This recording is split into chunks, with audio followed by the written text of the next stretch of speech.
The 903rd edition of the MMA Gambling Podcast on the Sports Gambling Podcast Network is brought to you by Underdog. Underdog's got a brand new offer for new customers. Play just $5 and get $50 in bonus funds when you sign up with promo code MMA SGPN.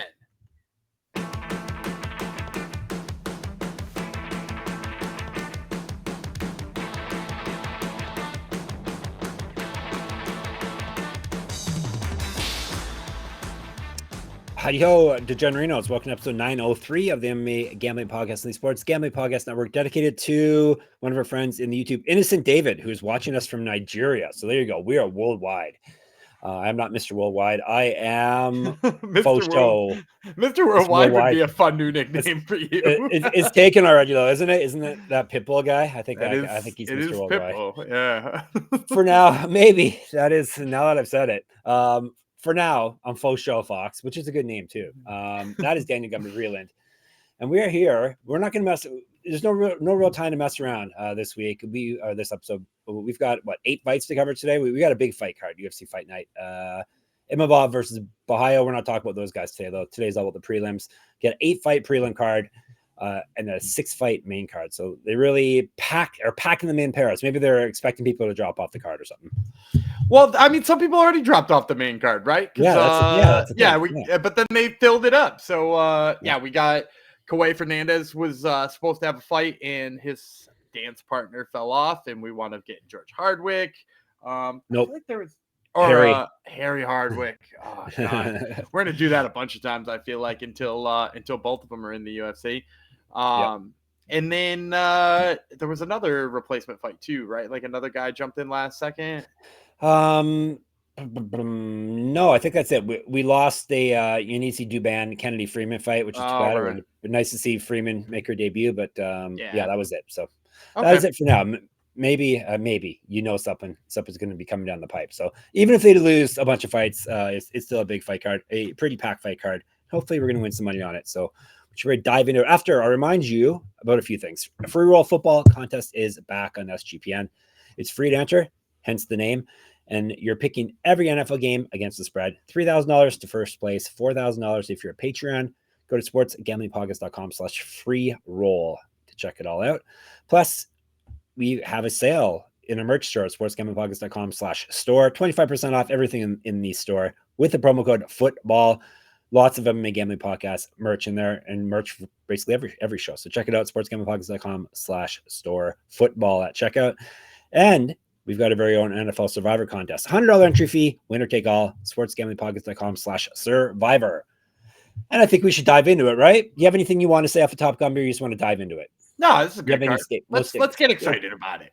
Let's get excited. Hopefully I can keep beating Gumby. It's been little tiny wins over the past couple of weeks, but I need a big one. Maybe this will be the week. UFC Paris, aka UFC Fight Night, Imavov versus Ohio. It's going down on Saturday. Noon Eastern is the fights we were talking about here. Start time, ESPN Plus. If you're over or you want to go over there, Accor Arena in Paris, France. 14 fights, like I said. And we're kicking things off with the prelims like we always do with a women's strawweight bout. Shaunna Bannon from Ireland, Sam Hughes from the United States. That could be an Irish name as well, though. I was surprised by this line. Let's actually break it down. Mama B is Shaunna Bannon. 7-1, 2 knockouts, 1 submission. She's never been finished in a fight. She's 2-1 in the UFC. She won 2 straight, including her last fight via submission. She went 2-0 in Invicta. She has multiple regional championships on her mantle. Correct. Get her shirt, get her merch. Like I said, sportsgamblingpodcast.com/store. Remember, football will get you 25% off.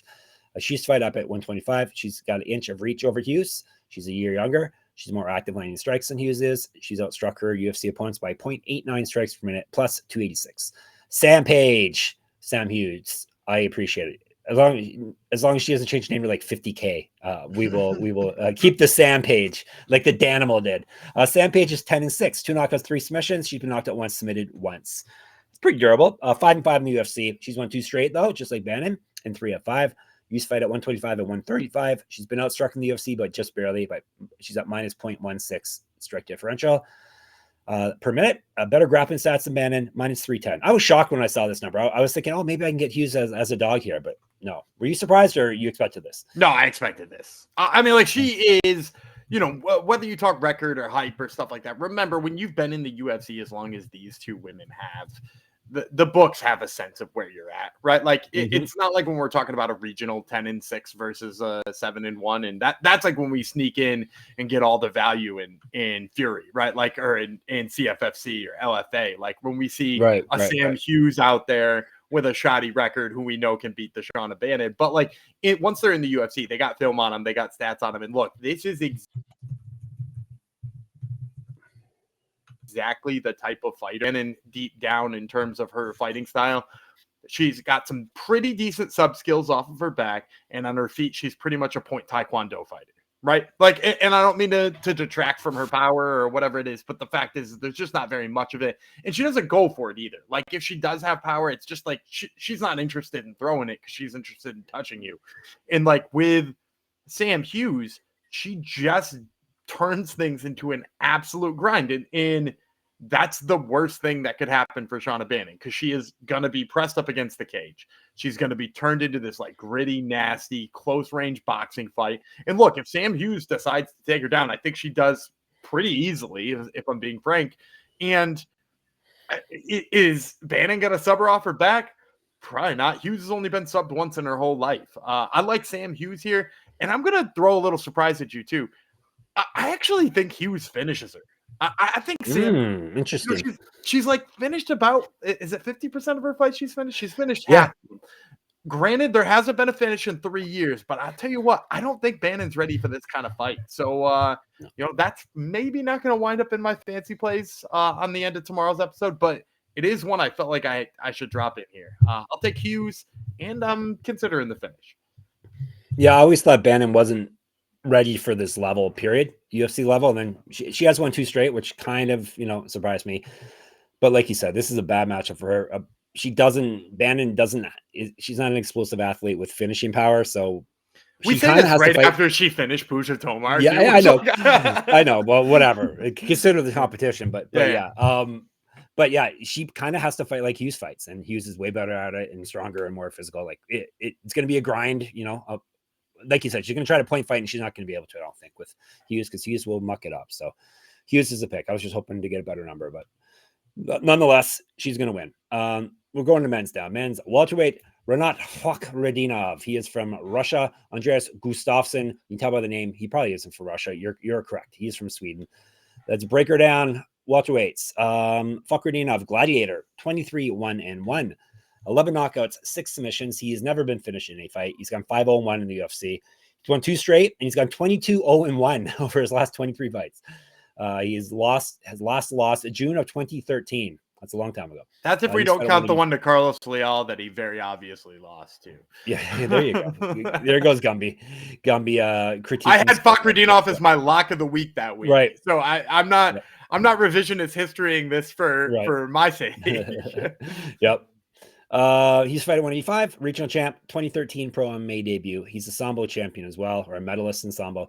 Gold medal, I believe. 1 inch of reach over Gustafsson. He's outstruck his opponents in the UFC by 1.2 strikes per minute. He's at plus 102. So we got a closer one than the first one, at least on paper. Bane, gladiator versus Bane. Bane Gustafsson is 12-2, 8 knockouts, 2 submissions. He's never been finished as well. So Yanni thinks this is going ending inside the distance, probably. 1-0 in the UFC, 1-0 contender series. He's won 4 straight and 6 of 7. He's not lost since April 2023. Used to fight at 185 as well. He's an inch taller than Fakhretdinov, better striking stats, more active landing strikes, better grappling stats, and he's got a better strike differential. He's at plus 3.04, so he's really putting it on his opponents. We have stats for minus 115. Tough one, obviously. Well, like the line suggests, a tough one for me. I'm going with Gustafsson. Obviously, I think he's a better fighter, and the stats kind of bear it out. I know it's a small sample size stats, but you know he seems to be better everywhere. I probably would prefer him to keep it on the feet over Fakhretdinov, but I'm not leaning. I'm taking Gustafsson, but it's a close one. I really like this fight when it got posted, and Gustafsson was like plus 180 or something like that. Yeah, out the gate. Like I would have way rather had this way back then. But yeah. I think the public's doing the right thing here by all getting in on Gustafsson, and the reason is. You want to go back to? I want to go back to that Carlos Leal fight with Rinat Fakhretdinov, because like in that fight he clearly lost it by just like not being able to land enough takedowns and getting exhausted. right? And getting beat up when he couldn't do what he does best, which is just grind. And I think Gustafsson stops a lot of those. Gustafsson has got some really good wrestling defense. He's phenomenal in the clinch. And the best part about him in the clinch is it's not like he's not really good at holding you against the cage in the clinch. He's really good at making you bleed from there. He's really good at making it really, really, really nasty from in there. And despite like the fact that he has some of the most insane output you will ever see, it looks like the guy never tires. Like he's just like an absolute freak late in a fight. And like, that's the exact opposite of the problem I have with Rinat Fakhretdinov is that like when he tries takedowns and they don't succeed, like plan B, like pretty much doesn't exist for this guy. He just keeps shooting takedowns and failing and winding up in bad positions. And like, look, he nearly, in my opinion, nearly looked like he was in position to get finished by Leal in some of that fight. So I think Gustafsson does even better than Leal at doing damage in short range. He's got that wrestling background that he comes from. So, like, we can expect him to maybe have the takedown defense here. I think the public's right on this one. I'm upset that they bet it the way that they did, but I think Gustafsson is the right play here. Gustafsson, 100% takedown defense. Well, it's based on 2 fights. And against some Williams. Maybe not good opponents. Yes, Williams didn't try to take him down. And the guy from my hometown, Pat, picked to like try to take him down once. So but anyhow, that being said, he does have good takedown defense, like Gumby said. So and he has tried 22 takedowns per 5 minutes on average since he's over his very short career in the UFC octagon. So he's probably going to try to do what Fakhretdinov does with more gas in his tank, hopefully. So that will be good. All right, let's tell you about a couple of our sponsors before we get you some more winning plays. MyBookie. We're brought to you by MyBookie.ag. MyBookie is your place to bet in football and everything else. Their prop builder is second to none. Their motto is bet on anything, anywhere, anytime. They have easy deposit and lightning fast payouts using crypto. Check out all the MMA lines, the UFC lines especially, that we're talking about today over at MyBookie.ag. And when you do go there, sign up with our code MMASGPN. That way you get 100% bet back bonus up to $500 for new customers. That's MyBookie.ag, promo code MMASGPN. And Rhythm, RITHMM. NFL is back on Rhythm. Last season, Rhythm was 76-66 against the spread and 22-19 on over-unders. But they really shined on player props. For example, 13-5 on tree kill props, which brought back a 31% return on investment. Rhythm also has MLB, WNBA golf, and college football. And Rhythm has introduced a leaderboard with weekly cash prizes just for tracking your bets in the app. Track 5 bets of the same type from any model you build, and you can win $1,000. Gumby, guess what I'm going to ask you for? Oh my God, another week 1 play. Gumby, well, if you don't have one, you can pick a different sport by all means. No, I got you. Let's say we're going to go to the Friday night game. The Chiefs are playing the Chargers on Friday night in Sao Paulo, Brazil to kick it off. It's supposed to be 85 degrees in Sao Paulo with 88% humidity. Okay, so we're talking about an absolutely ridiculously hot game. I'm going to take the lower than on Patrick Mahomes' passing yards. The under on Mahomes' passing yards. Like as much as he's looked all right. I mean, he's got some banged up receivers. It's going to be disgusting out there. He could just, have cramp up and gas out, check out of this game early. I'm going to take the lower than or the under here. All right. Everyone go to Rhythm. See if Gumby knows what he's talking about. You can get a 7-day free trial to Rhythm right now by going to sportsgamblingpodcast.com/Rhythm. That's RITHMM. All right. We are moving on to middleweights now. Brad Tavares, Robert Bryczek. He is from Poland. Tavares from the United States of America. They're fighting at middleweight, like I said. Bryczek first is 17-6, 11 knockouts, 1 submission. He's been knocked out once, submitted once, 0-1 in the UFC. He's won 5 of 6, but he did lose his last bout. That was back in February 2024. He's not won since February 2023. He has multiple regional championships on his mantle. Correct. Get a shirt, get a merch, sportsgamblingpodcast.com/store. Remember the code football. He used to fight at 170, 2011 Pro MMA debut, an inch of reach advantage over Tavares, 3 years younger. He got outstruck in his UFC debut by 2.34 strikes per minute, plus 203.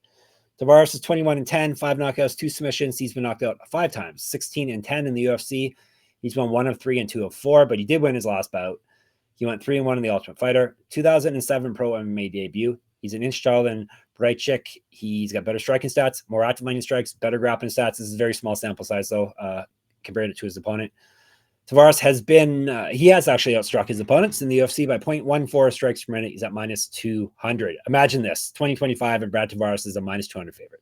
And I'm happily taking him at not minus I'm taking 200. him as well, shockingly. Yeah, I tried not to, but no. He lost to Winnie the Pooh's friend, Eeyore, last fight. Come on. Yeah, and the thing about Bryczek is like he's pretty much parlayed a big right hand against like who did he knock out? Was it Lee Chadwick and then Samuel Kristofic over in Octagon? Like he yeah, no, it was Octagon. Yeah, he was an Octagon guy.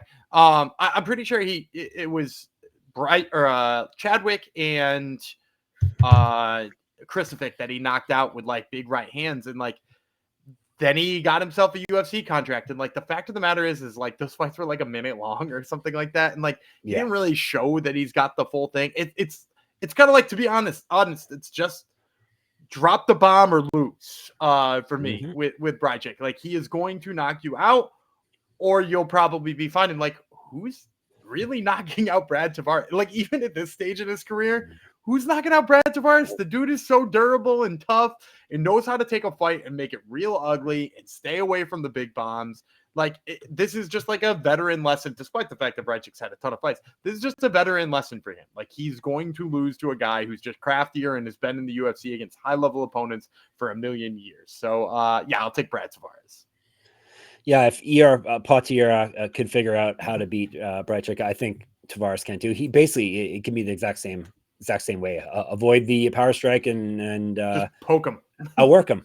Yeah, outwork him. So that's basically what happened. If he's got his power striking button is jammed down, he's popping his controller, and all he can do is throw big right hands, and he gets very tired. So yeah, I am surprisingly, I tried not to. I'm like, come on, I got to find an angle here that I'm not going to take Brad Tavares as big of a favorite, but I couldn't find one. So there you go. Tavares is our. Here we are. Right. Here we are with Brad Tavares. All right. We are going to 170 now. Back to 170. Sam Patterson, United Kingdom. Trey Waters, United States.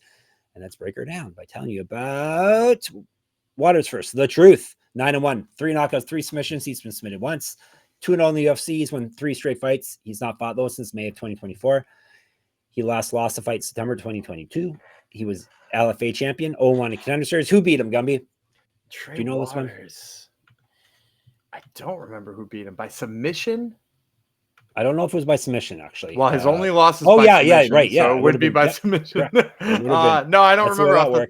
Can't remember. Gabriel Bonfim. So it is. Oh, yeah. It was the Von Flue choke, right? Von Flue choke?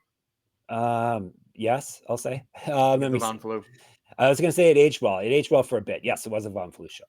No, that's still a quality loss, especially when you're not in the UFC. So, all right. He's 2 inches taller than Patterson. He's got better striking stats. He's twice more active landing strikes. He's outstruck his opponents by 0.82 strikes per minute. He's at plus 161. The future, Sam Patterson. The truth versus the future. 13-2-1, 5 knockouts, 7 submissions. He's been knocked out twice. 3-1 in the UFC. He's won 3 straight, 9 of 10. All 3 wins. The past 3 wins have come via submission. He's last lost a fight March 2023. He went 1-0 Contender Series. He's got inch reach over Waters, a year younger than him, better grappling stats than Waters. He's outstruck his opponents he has been outstruck by minus 0.43 strikes per minute. He's at minus 175. This one's a tough one. Is it a tough one for you, Gumby, before I make my pick? No. Or no? Was this easy for you? No. Really? So Gumby's going to be if I make the wrong pick, Gumby's going to be very, very mad at me. I've kind of switched back and forth. I'm probably going to take the wrong pick, but is his takedown? Yeah, he's got a 90% takedown defense. Trey Waters, better on the feet. I like his resume a bit better. I like it that he's a dog, obviously. Like I said, mostly I think he's a better striker, and he has shown that he can keep fights on the feet. So that is what I'm hoping for here, because Patterson, I think, needs to probably take this down to win the fight. So give me Trey Waters at dog money. I think Sam Patterson's length is an absolute nightmare here for Waters. 1 inch reach and one. That's it. So okay. Yeah, but it's not about how long. It's how he uses it. It's how he uses it. Yeah, it's the motion of the ocean. A lot of times you'll see Waters. Like he's going to use it more in the clinch with his like knees and stuff like that to the body. But like, what's the problem is if he's in the clinch, he's in danger of being taken down. And if he's in danger of being taken down, he's in danger of being submitted really quickly, because the fact of the matter is in that fight where you could see him lose by Von Fluchoke, and in lots of his other fights, you can be like, oh, it really seems like he doesn't quite know what he needs to do on the mat. It really does seem like he's got some deficiencies there. And Patterson is so fast to finish chokes. Like when he gets in on the neck, it is like over right away. And he's proven me wrong a couple of times. I was like a Sam Patterson hater once upon a time, but like I really like his ability to finish chokes. And then, like I said, like I just think he uses the jab longer. I think he's one of those guys who has kind of surprising power. Like I wouldn't be surprised if we saw a tag and bag here from Patterson too. His subline right now is plus 190. I kind of love that. But yeah, it's Sam Patterson for me here. I think the length's too much. All right, we shall see. I got an extra dog, at least at this point. We'll see by the time the episode ends. We're going to 155. Got another guy from the UK in this fight, Harry Hardwick. He's up against Kauê. Is that how you say his name again? Kauê Fernandes. Kauê Fernandes. He's from Brazil, as you can probably tell. By the way, I tried to say the name. We're going to tell you about Hardwick first. Don't call him George. No, his nickname's Houdini. Harry Houdini Hardwick is 13-3-1, 3 knockouts, 4 submissions. He's been submitted once. That makes him durable. Short notice debut in the UFC. He was preparing for a fight, I think, next week. Is that correct, or you're not sure off the top of your head? Yeah, I'm pretty sure it's next week because we got a big Cage Warriors card next week. Right. Yeah, so he just got called up from Cage Warriors a week early. So at least you would hope he'd be in decent shape here. But he's fighting up a weight class as well. So he's won 5 straight, and he's gone 8-0-1 over his last 9. He's last lost in September 2020. Cage Warriors champion currently, also a regional champ, 1-1 in Bellator, RIP. He's fought at 135 and 145. 145 is the weight class that he's currently fighting at, but now he's up at lightweight for this short notice debut. 2015 pro MMA debut. 1-0 pro kickboxer. He's an inch taller than Fernandes. He is at plus 145. Fernandes is 10-2, 5 knockouts, 2 submissions. He has never been finished in a fight. That is durability. 2-1 in the UFC. He's won 2 straight and 4 out of 5. Regional champion. He's fought at 145. 2014 pro MMA debut, minus 159. Gumby. Yeah, I'm going Kauê Fernandes. I kind of thought, again, it's another one of those ones where I was like, should I give this some thought? But like, I don't like that he's coming up a weight class. I think that's a problem. And then we watched how just like imposing and dangerous Fernandes could be when he beat the brakes off of that Georgian guy. Why can't I remember his name? I just watched it last night, actually. Guram Kutateladze. Yeah. He beat the brakes off of him. Yeah, I think I remember if it wasn't 30-27 all the way across the board, there might have been a 30-26 in there too, or at least there was like a heavy debate of a 10-8 round in there. You know, like Fernandes was just dominant and he beat a bunch of people up. His only loss in the UFC was kind of his welcome to the UFC moment against Mark Diakese. He kind of just got out wrestled in that fight too. Like he looked pretty good. But Fernandes has looked kind of the part here. And, you know, apart from having a little bit of issues with his takedown, he's mostly been fine on the feet. He's been very vicious. And like, you know, Hardwick's going to, you know, bump up his camp just by a week. He's going to change opponents. He's going to fight in a different place than he was planning on fighting. He's going to fight in a different weight class than he was planning on fighting. Like if you gave me this fight stylistically with all the same parameters, but he could have a full camp and he could be at the right weight and he could be at all the things, I might go ahead and take Hardwick. Like I might consider his striking, but I just think with all of those factors heaped on there, like Fernandes up a weight class is just too much for him and too deadly. So I'm going to take Fernandes. Yeah, weight class, as Gumby said, short notice, obviously, you know, that's a big thing for me because that's the stats actually say don't take short notice, guys. This is especially short notice too. This was just earlier this week. UFC debut as well, short notice debuting fighter. And then just style-wise, Hardwick is very dangerous everywhere. And fast, like he's good on the feet, good on the ground, but I think he gets hit too much. At least what I've seen of him, he gets hit too much. That's a great read. Fernandes hits very, very hard. And if you watch back too, like, you know, to your point about being hit too much, like there were some moments in that Orlando Prince fight where I was like, well, is Prince getting it going here? And like Prince is, you know, Prince is a guy who I've been high on, but mostly just because I love his jiu-jitsu. So like when you're like, is Prince getting his striking going? That's like a question of like, do you get hit way too much, right? Yeah. No, he just seemed to, you know, willing to take one to get one. Fernandes, as we said, he he hit real hard. So yeah, a lot of factors. That's your favorite kind of breakdown. Yeah, he hit real hard. So yeah, I gave you more. I gave you some in-depth stuff there though. So yeah, Fernandes is both our pick here. Both back on the same page. We're going to heavyweights now, and it's rematch. I know. I'm going to say it right off the bat. I know. Oh, do you know how the first one ended? Oh, I did. I watched it too. Oh, nice. I'm like, Gumby must have loved this fight. Broken leg. I did really love it. Marcin Tybura from Poland. Ante Delija. He is from one of the republics, right? He is from. No, he's from Croatia. Croatia. Yes, Croatia.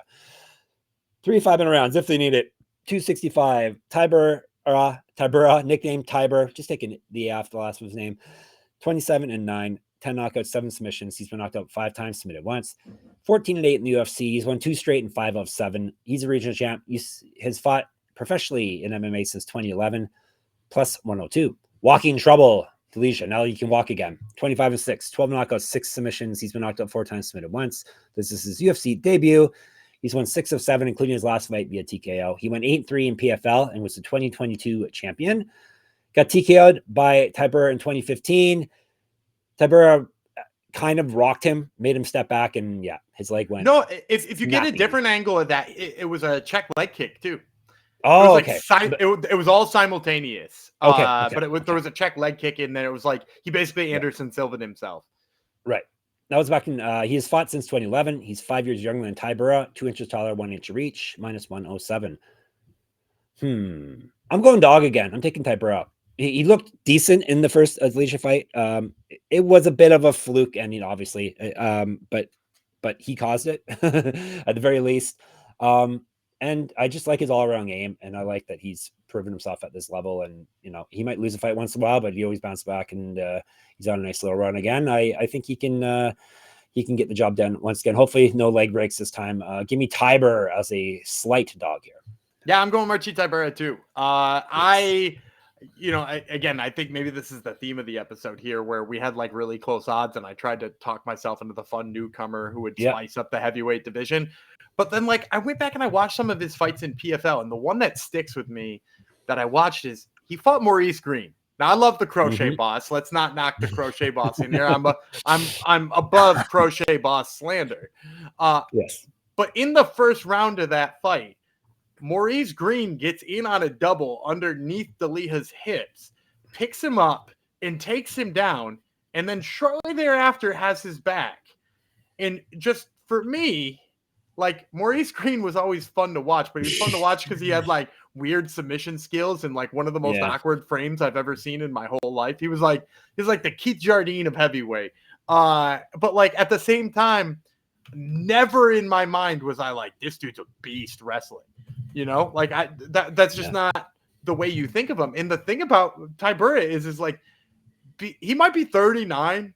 He might have like wild amounts of wear on his tires, but that dude can wrestle still. Yeah, and he still wrestles like an absolute beast. Just about every time he's in there. I mean, like even his loss to Spivak, which is his last loss, right? He took Spivak down and he got subbed, from the bottom.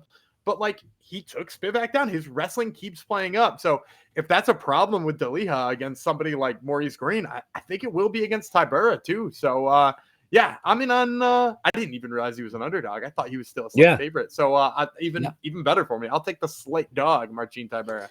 Yeah, he hasn't really shown that he's deterioration of anything, of his chin, of his skills. He's still Marcin Tybura. So I don't think we have to worry about him getting knocked out or anything like that. So, all right, we got 2 more fights to go after I tell you about a couple more things. It'll be beneficial for you, though, to listen. Underdog Fantasy.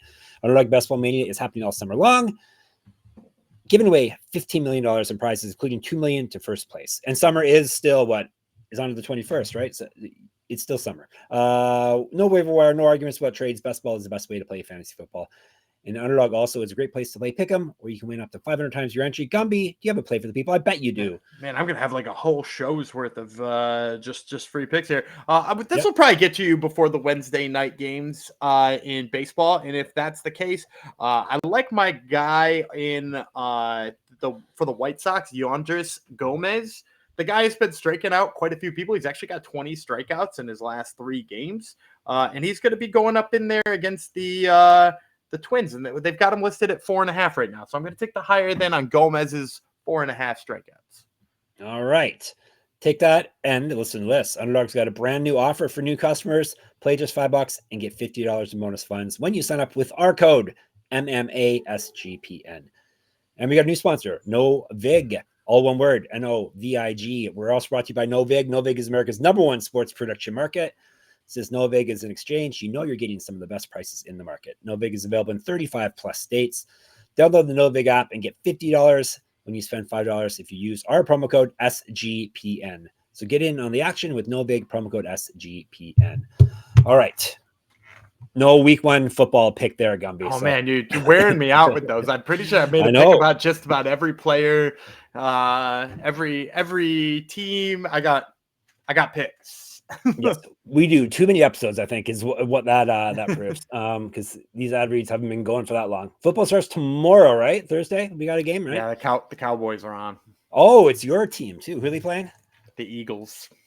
Oh, and you sound. I have Jalen Hurts in fantasy football, so look at. And I got the Eagles. Well, defense. they'll probably be way. I regret to inform you, they'll probably be way up, and they'll probably run the ball the whole time. Yeah, that's true. Oh yeah, I didn't think about that. Oh well, 1 week, that's fine. All right. We are going to light heavyweight now. Oumar Sy, he is from France. We're going to get a lot of French fighters from here on out. Brendson Ribeiro, he is from Brazil. Yeah, we haven't had one French fighter yet, have we, until now? It's strange. All right, Brazil versus France, 205. To tell you about Ribeiro, forever, he will be the albatross around my neck, right? He's a guy I picked over. It does look so bad now. Yeah, I knew it. I was just ahead of my time. A beast. He just hurt his leg. I was ahead of my time. That's what I'm claiming. All right, Ribeiro is the gorilla. Are you saying Brendson Ribeiro is as good as Johnny Walker? No, I knew that. As good as Johnny Walker. Probably at some point in their careers, though, you would hope. Probably they would pass like ships in the night. The gorilla is 17-8 with 1 no contest, 9 knockouts, 7 submissions. He's been knocked out 4 times, submitted twice. 2-3 in the UFC. He's won 2 of 3.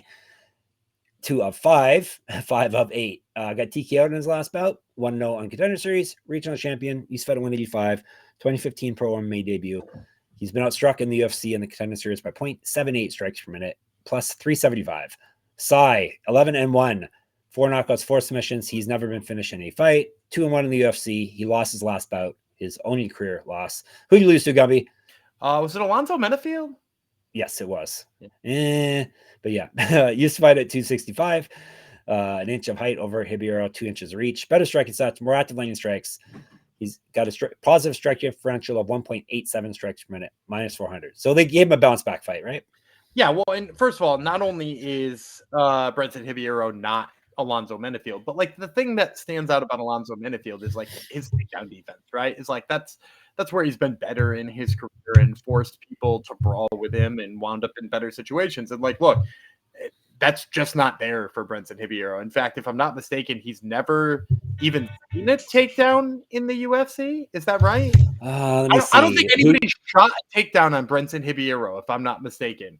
You don't think anyone's shot one on him? I don't think anybody's even shot a takedown on him, if I'm not mistaken. Yeah, 0%. So yeah. Yeah, right. it's like no, he was taken down by Dyer and Nugoze twice. Oh God, that's not good. That guy can't grab. Oh, that's right, and that's Sulov 5 times. So yeah, he's been taken down 7 times and he's stuffed none of them. Yeah, and neither of those guys can grapple like Oumar Sy, right? Man, that's the fight where Brendson Ribeiro somehow found that Kimura and tapped out Nugoze. Yep, he did. Which then really helped us in our next handicap for Nugoze. So thanks to Brendson for that. This is a rinse and repeat takedown.